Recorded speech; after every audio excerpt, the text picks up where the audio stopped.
Isang mapagpalang araw naman nga po pala sa ating lahat, and for today's video, eto samahan nyo ako dahil magluluto ako ng champurado. O diba, champurado kung kailan mainit na. O diba, at dahil nga kahapon maulan, akala ko nga ngayon ay maulan pa din, kaya ayan, sinagad na ng mama nyo ang cravings niya. At dahil nga ngayong araw ay maaga ako nagising kung kailan walang pasok, kaya heto, magluluto na nga tayo. Half day nga lang pala sa school ang mga estudyante namin, kaya eto, medyo nagpatanghali ng gising ang dada nyo, kaya hinayaan ko na. Ako naman yung unang magising, kaya ako na din ang nag-asikaso. Tulog pa din ang mga oras na yan ng mga bata, pati nga si Baby Storm, kaya eto, dahan-dahan nga talaga ako sa pagkilos dito pagka magising. Hindi pa matuloy itong aking ginagawa dito. At ayan, binuksan ko na rin nga pala yung mga kortina, pati nga itong ating bintana, para naman pumasok na yung yung blessing ba? Uy, talaga naman, kahit tanghali ka na gumising, buksan mo pa rin yan. Paano ba naman, baka makahabol ka pa sa blessing.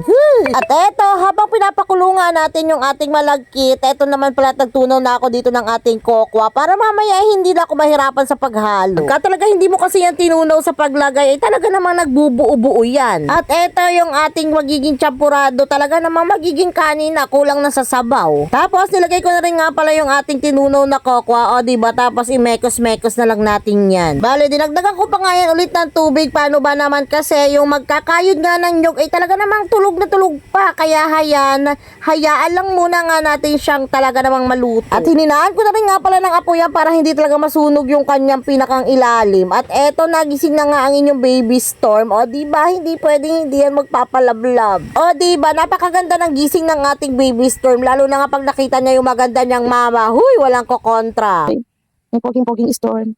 Morning. Want ice cream? No. Okay. No. Jollibee. No. Okay. Happy. Jollibee. Happy. Say hi. Hi. I love you. Oh. Pogi. Are you Pogi? Antok ang Pogi. Night pa siya, night. O diba, ganyan na ganyan talaga kami every morning kasi gusto talaga niya ay nagpapalablab sa mama. At ayan, nagising na rin nga pala yung ating magkakayod, kaya heto, ginataan ko na rin nga pala yung ating champurado. Diba, talagang maluluto na rin naman yung ating champurado kahit katagal-tagal nung ating gata. Hindi ko na nga sana yung gagata, lalagyan ko na nga lang sana yung gatas kasi sabi ko mas masarap talaga pag merong gata, diba? Aminin nyo, mas masarap talaga ang champurado kung talagang merong kakang gata. At ayan, malapit na rin nga pala yung maluto. Natatawa nga ako kanina kay kuya mo, paano ba naman kahit wala pang ang gata, kumuha na. Masarap na daw. Ay nako, sabi ko nga hindi pa yung luto, wala pa yung gata. At charan, eto na ang ating champurado, ang aming agahan for today's video. O diba, napakasarap yan mga jay. At sakto, lumabas nga sila, sabi ko nga sa kanya, ay bumili siya ng tuyo dahil masarap nga ito yung partner dito sa ating champurado. Hindi ko alam kung sino naka-invento nun, pero talaga namang masarap, diba? Kayo din ba? Bet nyo rin bang iulam ang tuyo sa champurado? Comment down below. Huy! At eto, kumakain na rin nga pala kami dyan. O diba, champurado yung niluto pero kumain ng kanin. Paano ba naman kagabi, hindi talaga ako naggabihan. Hindi ko natikman itong luto ni Dada na inunon na isda. Kaya sabi ko, ito na muna yung kakainin ko. Mamaya na lang merienda yung aking champurado. Pero sila Sunshine nga, ay champurado yung kinain. At ito na nga, mineriendahan ko na nga itong ating champurado. O diba, talaga namang napakaraming gatas niyan. Hindi ko na lang alam kung tatakbo ka mamaya papunta sa CR. Talaga namang napakasarap nitong champurado. Paborito ko din nga ito. O diba, napakaraming paborito ng mama nyo. Parang lahat na lang yata ng pagkain ay paborito niya. O diba, ito naman yung ganap namin kaninang umaga. O diba, talaga naman pag walang wifi ang daming nagagawa. Huy!